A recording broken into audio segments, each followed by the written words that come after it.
Hey guys, Stealth here. Today's deck review is about a West Germany armor deck. Now, I'm not sure who sent in this deck. There was no username, so I cannot tie it to anyone. So let's just have a look at what we could improve about this deck. It's a German armored deck, so what we need to keep in mind is it's not very good at air superiority. That is pretty much the biggest threat to this deck. Helo mounted ATGMs are the bane of tanks. So what we need to make sure is that when you're using armored, you gotta have enough AA. So with that in mind, also keep in mind that Germany does get AA, but it's mostly radar guided. The tanks are usually tanks that are damaged pretty heavily, because tanks take fire, tanks take damage, and damaged tanks need repairs. So what we need to do is have enough units in here that can repair those damaged units. So we need to have a fob, which is in here. We need to have one card of large supply choppers and a card of Menkadis. I agree with this logistics setup. Then he has one card of 7 Iltis KDOWs, so command vehicles, and one card of Leopard 2 command tanks. Now these are pretty much tanks in a very specialist role.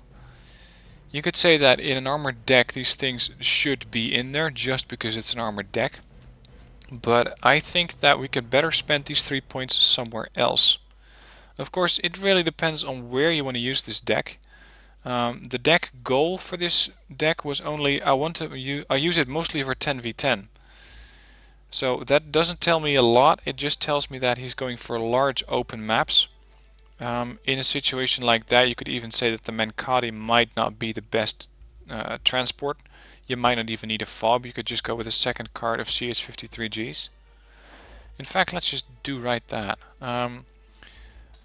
This way, you have a deck that is extremely mobile, because it's not tied down to one particular zone, because that's where its fob is. So this way you got 2 choppers, 1 Menkadis, which can be resupplied by the chopper and then sent into an area where the chopper cannot go. But otherwise, I think that this command tank could be useful for very heavily contested areas. Another approach you could take is say, well, I'm not going to bring a command tank, but I'm going to make sure that that zone is completely secure before I bring in the command vehicle.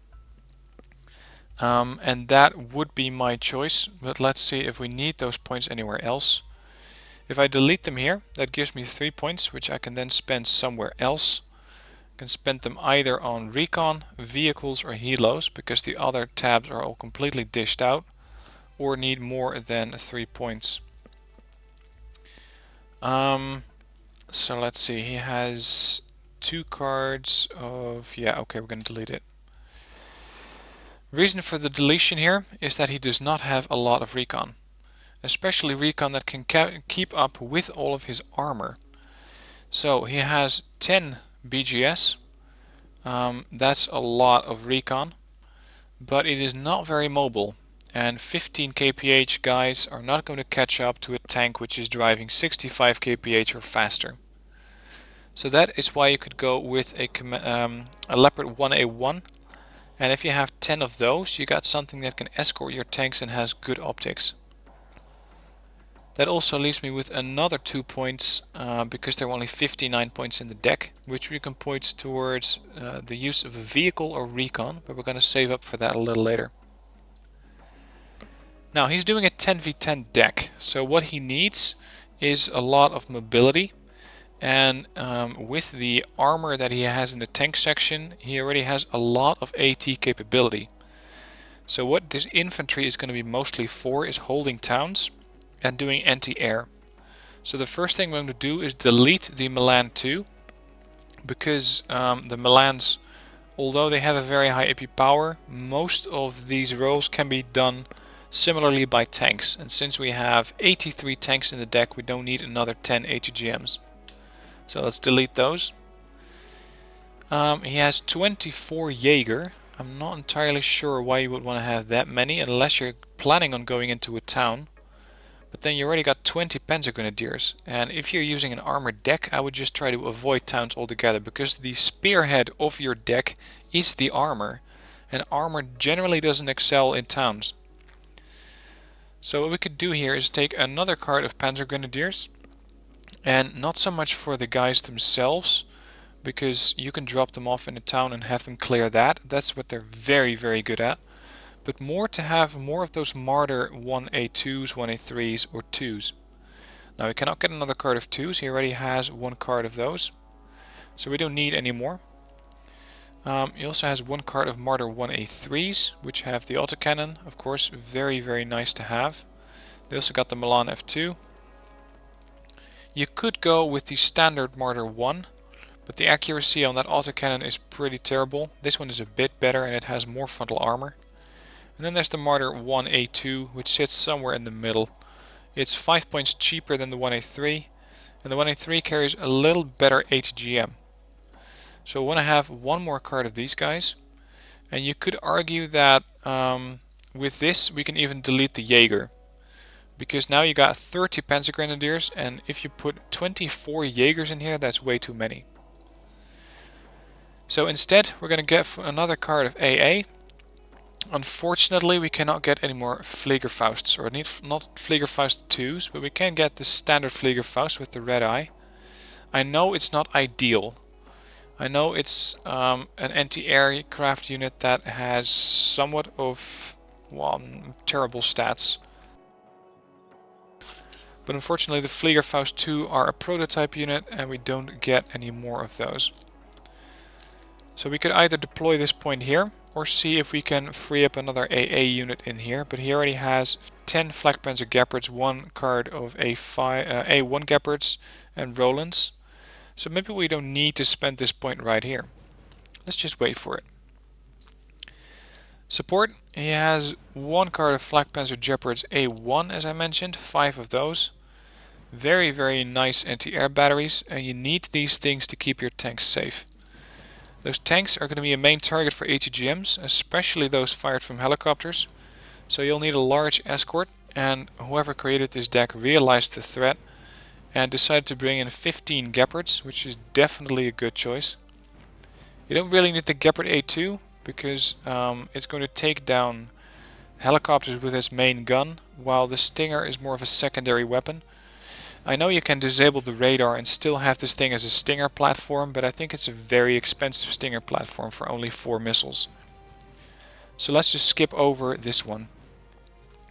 Planes are also an important threat, and those planes could be very annoying to our tanks as well, especially if you're faced with Su-25, for example. He does have 5 Rolands, but you could say that 5 more Rolands would be nice to have. Now, the artillery, you can still use this without a fob, because you can keep them a little closer, you can still do fire batteries at the enemy target, and I would keep these in. And then there's 5 mortars, I would switch that back to 7. But I would not change anything other about this support tab.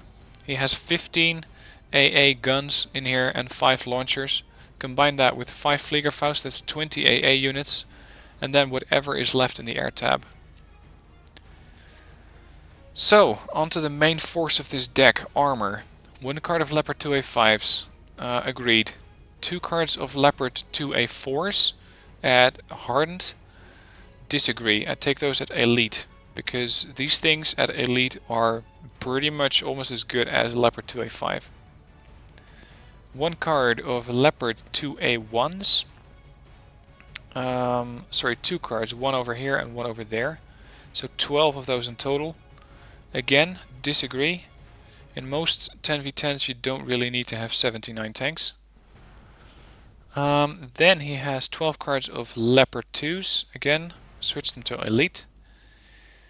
Leopard 1A5s, 14, this is a ton of tanks by the way. I would switch those to Elite as well. These are going to be pretty much the escorts for the Leopard 2s, and possibly the Leopard 2A4s, because they got a nice gun on them. They just don't have the armor to take a lot of hits. So you can see the 2A4 has pretty much double the armor of the 1A5. But the 1A5 still has a 15 AP power gun, which has a very good accuracy and a good stabilizer. So these things can either defend your flanks or push up with your main force and take out lesser targets. Let's see, we were at the Leopard 2A1. And we're going to delete these as well. And this one as well, so that we can bring in 10 more. Now I cut it down from 79 to 57. And another major card that's in here is the 1A4s. This is a role that's pretty much already done by pretty much all the other tanks in here. It's something of a support tank, but I would prefer to have the Kyler in here. And I know I still have 6 points to spend, but I want to dedicate those elsewhere. See, the Kyler has an autocannon, and if you're up against a group that's using a lot of infantry, these autocannons are nice to haves. Also, the Kyler is 30 points more expensive, but you get a lot more armor for that. And the main gun gets 15 AP power versus 12. So we're going to delete the 1A4s, and we're going to go with 10 Kylers. And now we deleted enough units to only have 48 tanks and 6 more command points. This is a solid setup for a tank deck, or at least something that I have worked with that I have found to be very effective. The main push is going to come from a combined force of Leopard 2A4s and 2A1s. Because these things, while they are very, very tough, are not going to be a main target. The main target will be the 2A5, but that thing is going to be a bit further behind these tanks to make sure that it's not going to be the main target. These things are your heavy hitters. If you come up against something that has a lot of armor on it that the Leopard 2A4 cannot penetrate with its 19 AP power gun, the 2A5 has a very good chance of penetrating it with a 23 AP power gun. Then we got the Leopard 1A5s in support or defending the flanks, and Kylers could do the same role with their anti-infantry autocannon and their main gun. So what we need now is something to escort this battle group, and we already did the anti-air part. Now we need to have a look at the recon tab and the vehicles and possibly helos. The recon tab I already went over pretty quick. A lot of passive spotter recon infantry. We got 7 helicopters. That's the only veterancy choice you have. And then there's the tanks, which I added earlier. I think 10 tanks is enough. I don't think you need any more. But if you really want to have a larger pool of tanks, you could go with another card of 10. Or you could go for the SPZ 112 Kurz and use these to spread them out pretty much all the way across the map. But you already got the infantry for that. In vehicles, there's the Weasel 1 TOW 2 and the Weasel 1 Mark 20. I like the autocannon on the Weasel 1 Mark 20, but we already have a lot of autocannons on the Martyrs in the infantry tab. And these things have terrible autonomy, 200. That means that if you want to create a mobile tank deck that this thing is turning into, these things have no place. The Weasel 1 Mark 20s are just going to lag behind. They're going to take up your time micromanaging because you need to keep these things supplied. So as much as I like the Weasel 1 Mark 20, they're out. Same for the Weasel 1 TOW 2. It has very, very good tow missiles. No mistake there. But it is a very, very poorly automated unit. Autonomy of 200 kilometers is just not enough on a map the size of a 10v10.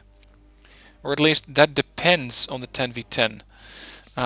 You can have 10v10s on smaller maps, but you can also have a 10v10 on a map like Asgard, which is one of the largest maps in the game at this point. So this deck I am designing with Asgard in mind. And that is why I hate the autonomy.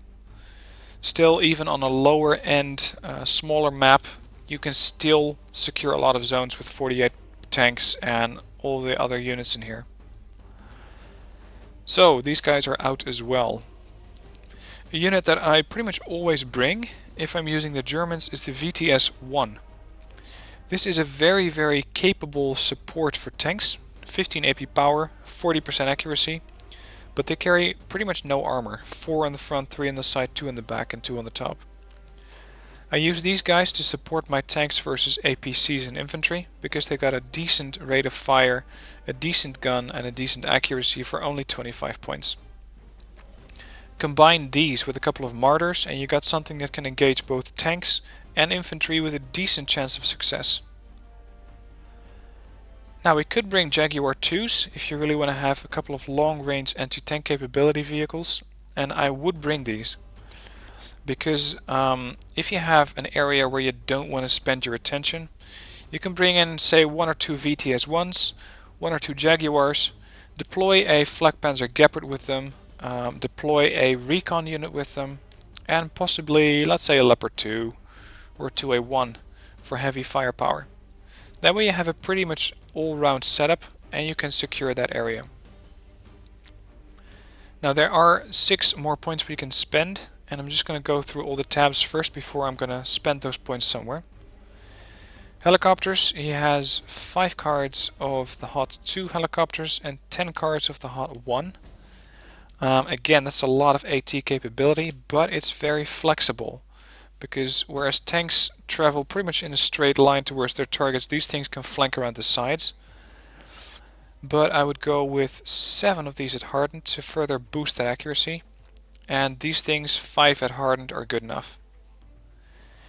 In the air tab, 1 Tornado ECR seed plane, 1 Tornado IDS bomber. I would switch those back to rookie. Oh, he already has 2 cards of those, wow. 1 cards of F4 KWS air superiority fighters, 1 cards of F4F. They're also classed as air superiority fighters, but they really don't do that role. Or well, that is, they can still support the F4F KWS, but they don't have any long-range missiles, nor as good ESM. Sorry, ECM, not ESM. Okay, we can keep it this way. Let's see, he has 4 of these at hardened. I would switch that back to 2 at elite to make sure that those M9Fs are going to be the maximum effectiveness. And then he has 2 cards of bombers, which I think is too many. And I would get 1 card of peace rhines in here. This way, if you come up against a tank, or if you want to support an ally on another flank, you can do that with a peace rhine. And with a peace rhine you can quickly snipe that super heavy and support your ally. Let's see, anything else we can switch out here? No, it doesn't look like it. This is how I would build my deck.